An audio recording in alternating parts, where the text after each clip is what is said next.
Hello and welcome to the Green Room podcast. Here we invite a range of individuals from Manx amateur drama to share their thoughts and experiences of their time on the stage, off the stage, and get their thoughts of what got them into drama, highlights, and where they see the future of Manx drama going. And you're here with myself, H, and we have a brace of Lisas today. Not often you get to say that, to be honest with you. But yes, we have two super talented Lisas who grace the Manx stage frequently. You'll know both of their voices, Lisa Smith and Lisa Kreisky, and as we're calling them today, or has been mentioned, amateur Lisa and professional Lisa. We might explain a bit more about that in a moment. So let's start at the beginning, a very easy one. How did either of you, we'll start with amateur Lisa, how did you first get to the stage, and something you've done since you were knee-high, something you came to later on in life? Where did it start for you? Oh, hello, it's Lisa Smith is amateur Lisa, just so everyone knows. Oh gosh, yes, what did I say? I probably got it entirely wrong, didn't I? Yeah, Lisa Smith. Lisa Smith, formerly Lisa Crichton. So I'm getting too old. Yes, how did I get into it? I did a couple of bits at school, but no, it wasn't a big thing when we were at school, really. I came to it when I moved to the Isle of Man and someone sent an email around our company and said, I am directing a play and I need bodies. So a couple of friends and I trotted along and became, bit parts in our first play with the service players, Fur Coat and No Knickers. We played barmaids and bridesmaids and policewomen and, all that kind of background characters. And that was my first play and my first experience on the Gaiety stage. And what an amazing debut. Good way to start. I know, on the Gaiety. So there we go. And that kicked it all off 23 years ago. No, I'm naughty. I told you I told you I'm getting old. Other Lisa? Other Lisa. Hello. Professional Lisa. Yeah. That's so cringy. But okay, Lisa Kreisky here. So let me think. Well, I was in Christian World Theatre School from the age of 8, I believe, when I came over to the Isle of Man. Prior to that, actually, my first experience on the stage was when I was 3 years old with the Toddington Amateur Dramatic Society. Before I moved, obviously, to the Isle of Man, and I was the shrunken witch in The Wizard of Oz. And I had to, my only character trait was I had to run around the stage cackling. And my mother still tells me to this day, at 42 years old, that I said that I would run around the stage, but I would not cackle. And I didn't. I ran around the stage and I did not cackle. So there you go. And whereas, ironically, you do now actually run around the stage and cackle. I literally made a career out of it. But yes, then when I was, I think my first experience of a principal role was with the service players in Daisy Pulls It Off. Oh my Lord, yes. Strangely, yes, I know. And then obviously I went off to drama school, to Mount View in London, and the rest is history, really. So this is where the professional bit comes into it. So you then did, after Mount View, did work for, I don't know, you might be able to tell me, but for a time on the professional circuit. I did indeed, yes. I worked, I think it was for about 9 years before I came back to the Isle of Man to breed, to have my son. Which obviously I was very lucky that when I came back, I was welcomed with open arms back into the Manx theatre world, and I've had the amazing opportunity to play the most phenomenal roles since I've been back. And I feel like I've been very, very, very lucky. Not only have I worked, obviously, with the amateur societies over here who put on these huge, amazing productions, I've also been fortunate enough to work with some professional companies that have come over, and also, the professional island-based companies. So I do feel like I've had a really wide range of experience. And when my son goes off to university or to work for NASA, as I think he's probably going to do, I hope to go back into the professional industry, if you like to call it that, with a wealth of experience that I probably wouldn't have gained if I wasn't on the Isle of Man. I've been really, really fortunate, and it's all thanks really to the societies and the companies over here that have given me that experience. It's certainly something that we find that the island certainly punches above its weight. That when people come to see, you mentioned the Gaiety Theatre, it's an amazing space, and we touched on it in some of our other episodes. Such an incredible space, and how lucky we are to have it. But the quality, and it's something that strikes me when you watch it on the stage, the quality of the productions that put on are amazing. Absolutely. From the big musicals that they put on over here to the the standard of the plays on the Gaiety Theatre, you really notice when you go to watch amateur theatre, certainly elsewhere, what a high standard it is. And not only the people on the stage, but the production values as well. The sets, the lighting, they're all of professional quality. And we really are spoiled over here, and I'm not complaining about it at all. We are spoiled. And also the island seems to be producing an extraordinary amount of talent. I think it was Joe Locke in an interview recently was saying was it GQ possibly? Probably something fabulous like that. Yeah. The island produces an almost abnormal amount of stage talent for the amount of people, obviously, that we've got here, for our 80,000 people or whatever it is. We're producing people like Joe Locke and Sam Barks, and would this be happening if it were just an 80,000 person town in the UK? It just seems like, I don't know, what is it? It's the water. I don't know. It is. It's the Manx water. That's exactly what it is, I think. Well, coming on to sort of the strength then of the local scene, obviously we're here, it's the Manx Amateur Drama podcast we're putting on. A number of things that we have, and you talked about young people coming in, experience of the young actor of Man and the young singer of Man, that and the One Act Festival that takes place down in Port Erin each year. Obviously now this year we're merging it with the Easter Festival. What are your experiences? Do you have particular memories of any of those festivals and highlights? Yes. The service players have been entering into the One Act Festival for as long as it's been going, and myself for at least 2 decades. And in fact, it's the first thing that Lisa Kreisky and I did together. I directed her in Babysitting Calvin back in 2008. I'd forgotten what it was called. Chris Kane in a baby grow. I still can Chris see Kane playing a baby, and to keep you up at night. Yeah, and riding around on Howard's back, and like a pony.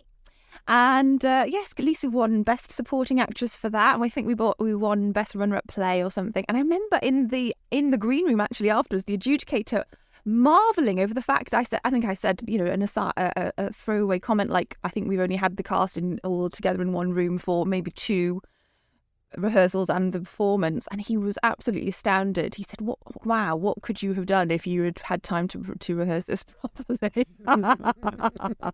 Yes. Well, I think in a way maybe it's the size of the album which helps with some of that, in as much as everyone knows each other, you know what I mean? It's quite sort of intimate in that people they've been in the service plays, or they've been in the Legion plays, or they've been in whatever it might be, the choral union, whatever. Quite often people have been doing it for years and years and years. They know the other people in any case, and so there's already a bit of sort of magic between them, or they have an idea of what the other person's going to do, and that in a way helps. It's not total strangers being thrown together to actually try and put a production on.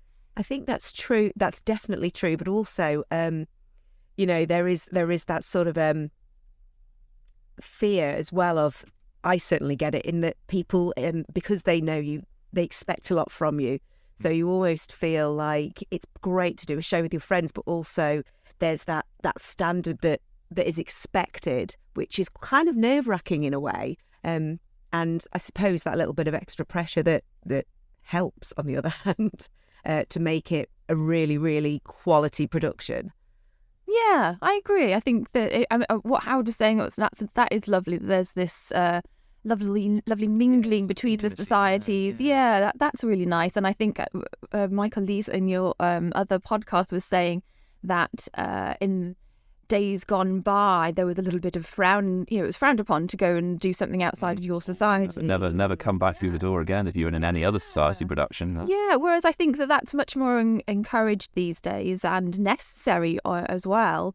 But wouldn't it be nice, Lisa, to be able to be that person who just comes in and is you just able to go, this is what I can do, and no one knows you. There's no preconceptions about what you've done and what you can do, and you don't feel like you have to live up to the last performance that someone saw of you or anything like that, and just be that sort of that young up and coming person again. Like when I remember reading for Daphne Kane when she was casting 84 Charing Cross Road, and I did the reading, and obviously I'd just done bit parts in Fur Coat and No Knickers, and all of a sudden everyone was like, who's this? Who's this person? Who is this person?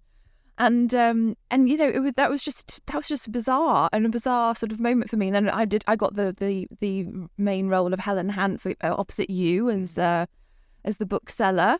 And I remember it well, yeah. yeah, and can you believe how long ago that was? I don't like to think about it, but no. one or two people still mention it. I think it was one of the sort of straighter things the service players, we haven't done more straight plays, but the service players having been known for doing lots of comedies and Fast as Drop Your Pants and all the rest of it, this was nothing. It was a million miles away from that. It was very poignant, it was quite thoughtful, it was quite wordy, very different for the service players, and I like to think we did it justice, but certainly one or two people still say it was one of their sort of favourite things they'd seen the service players do in recent years. Yeah. Well, that's one of the things that we're trying to get a sense of in this podcast, is get people's experiences and thoughts and favourite productions and things you'd like to go again. So what is your, if we bring it back then to whether it's a society production or one of the one-act plays, what would you say is your favourite production? And if we want to say, if it's not the same one, what would you like to do again?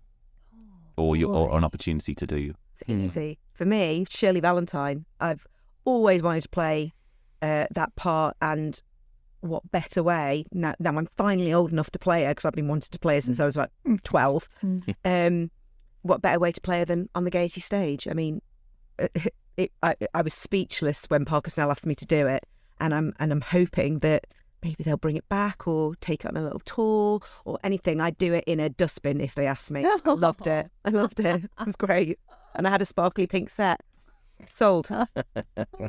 This is for you, Lisa. Oh, God, there's so many plays that I adored. They're all so different, aren't they? You know, the comedies and the farces and the dramas. Oh, I can't choose. I mean, do you know what? I think 20 whatever years later, I think I'd do A Torch Show on Cross Road again to see how I would do it now that I am more experienced. And I mean, it was an interesting and complex character, because you're playing her. I think Anne Bancroft played her in the film.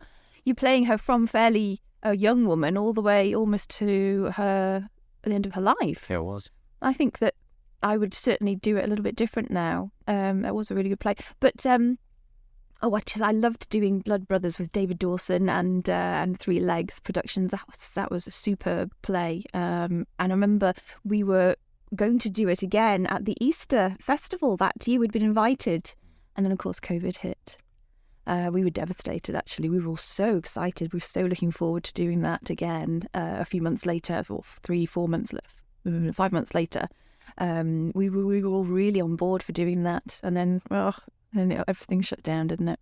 Something else that I would love to, obviously I've just directed it, myself and Chrissy, with our company. We just directed a play called Elegies for Angels, Punks and Raging Queens. Now, I would love to do that again, maybe in another 20 years, because it's very telling of the world in which it's set. And you know, there's lots of parallels that you pull in, even though it's set in the 80s, there's lots of parallels that you pull in to the world today. And I wonder what the world will be like in another 20 years, that people will have a different takeaway from it. I don't think I've ever been so proud producing a production in my life than I was then. And we had a huge cast. We rehearsed it and performed it completely differently to the way it's ever been done before. So I would just, and the camaraderie with the cast during that production, I would love to see how different a show it would be in 20 years' time. So on the production side, that's the one that I'd probably do again. It's interesting. It's amazing the friendships that you build up and the camaraderie that you get. And some certain groups aren't societies, but when you act together, you start to find, because you're mixing around, you do get that connection which you build up, and you have a really intense period during a production. And then you step away, and then you come back, and you might not have seen someone for 2 or 3 months in between shows, but yet is there. Yeah. You pick things up. Absolutely. Almost as if there's when those connections and reforming those, because when you're on the stage, you're bringing yourself, but also you're bringing a character. So it's a different interaction of characters. So whilst you might have had an interaction with a character one way in production, then you have a different one. It's a slightly different way. It's funny you should pick that up, actually, because we were talking obviously about Young Actor of Man earlier on.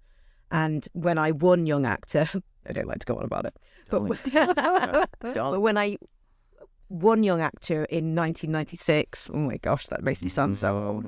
The prize was this, I think it was a summer school or an Easter school or something. I think it was about a week long, and it was in this huge like convent place in Chelmsford or somewhere. Anyway, it was run by the University of East Anglia, and it was this week-long drama school, and you went and it was in the UK, and you met all these different people and you learned all these different various things. It was absolutely fantastic.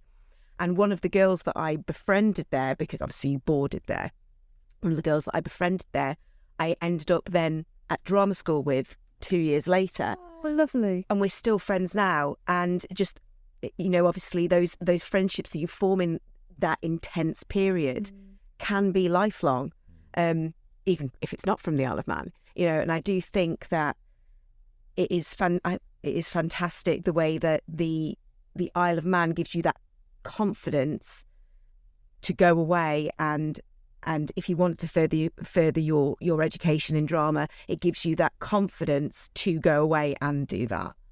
How would you say, as a winner of the Young Actor of Man, how would you say that set you up, or what that did for you, and then your subsequent time in drama? Again, going back to the confidence thing, it gave me the confidence to think, actually, perhaps I can do this.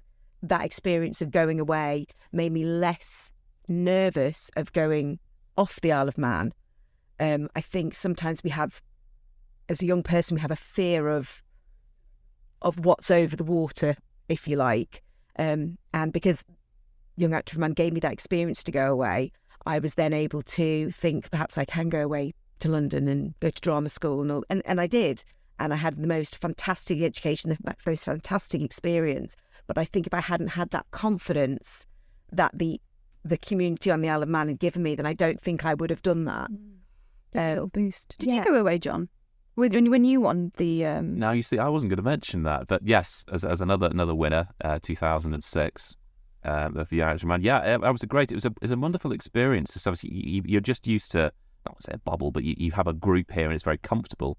But it does, that confidence that you get from it's such a supportive environment in Manx drama. Everyone loves and support. You don't have a rivalry between groups. Everyone just loves, and you want to get involved with theatre for its sake. So I went to Scarborough, I think, but then I followed up second year because I enjoyed it so much the first year. I then went back a second year, just paid, because thankfully, very kindly, Madfa paid for me to go for the first year, and then I paid to go the second year. So I loved it so much, and you get given a script in advance, and you have to learn it like you would professionally. You turn up knowing your parts, audition, and then put it on.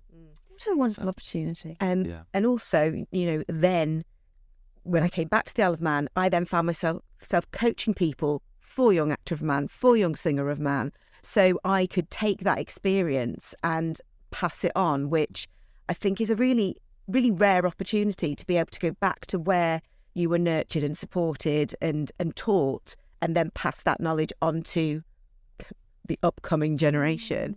And we're seeing loads of that at the moment, myself and Chrissy, and, loads of people on the Isle of Man. Damien Neal's just come back to the island after being on tour with Les Mis. He's come back, and now he's passing that, audition knowledge onto people who perhaps want to go to drama school, perhaps want to do young actor, or even just audition technique.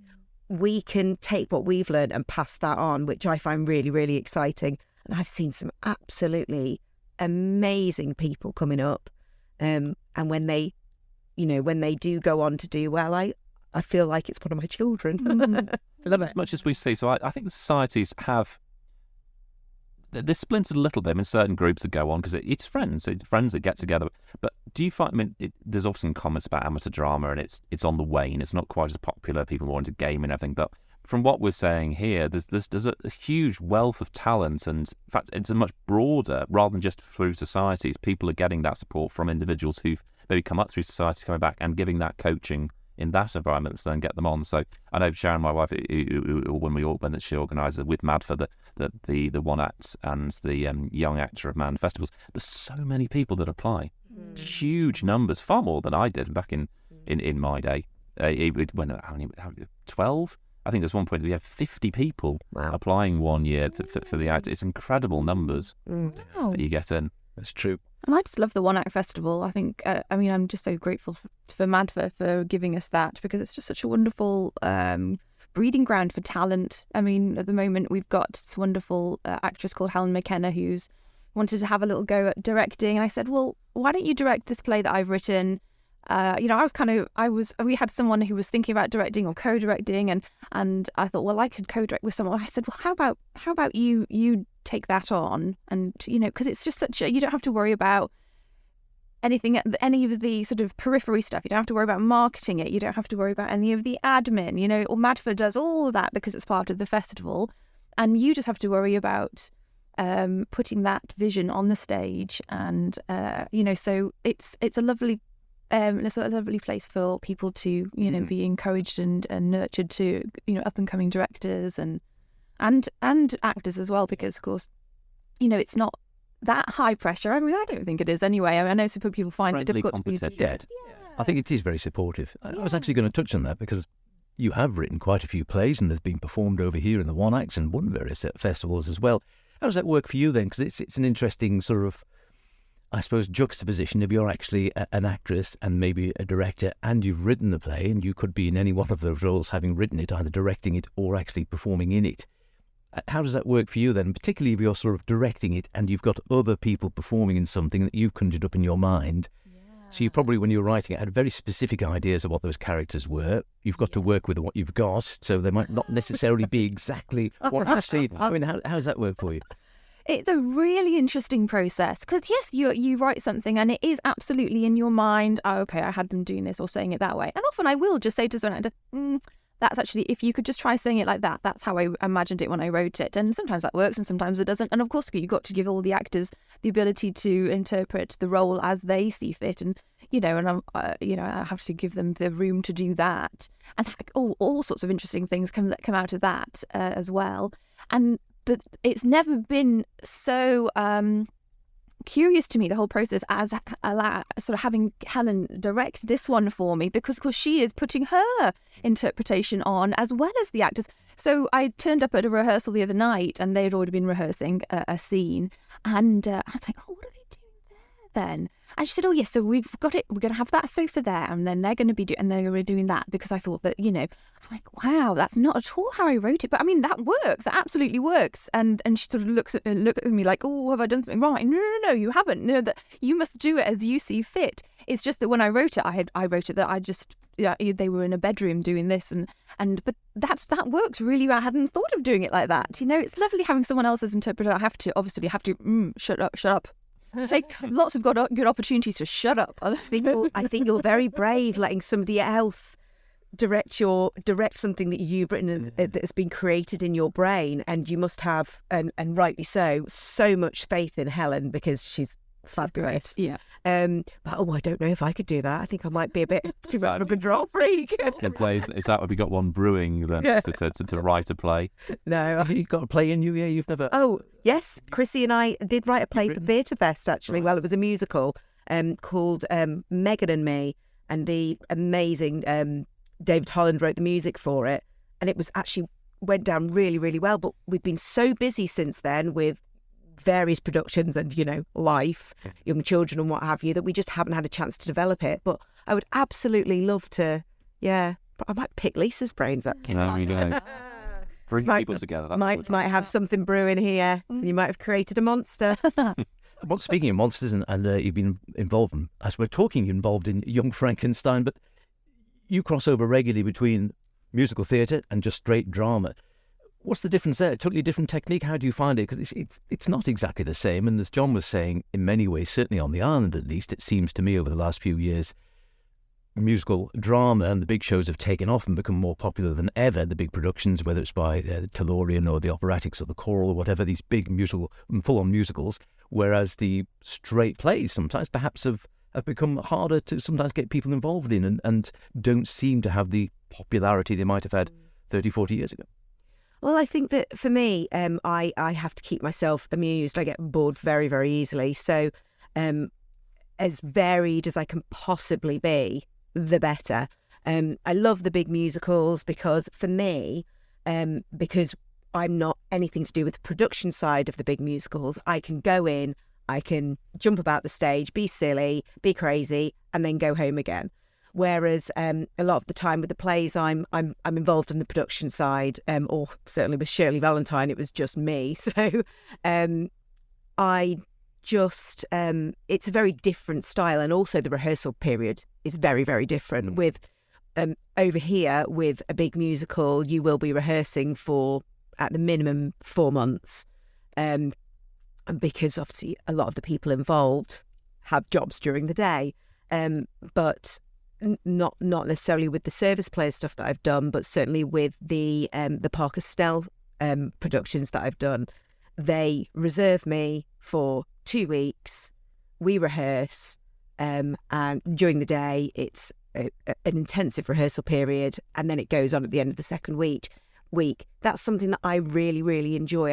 I enjoy the intensive rehearsal periods. When I did Panto this year with Shown, we got our scripts 4 days before we started rehearsing. We rehearsed for 6 days. We were in the theatre, we were on.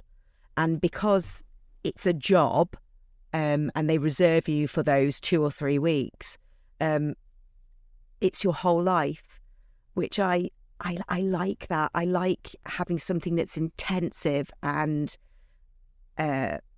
you can develop your character as quickly as possible. It reminds me of being back in the day when I was back in the UK and working professionally.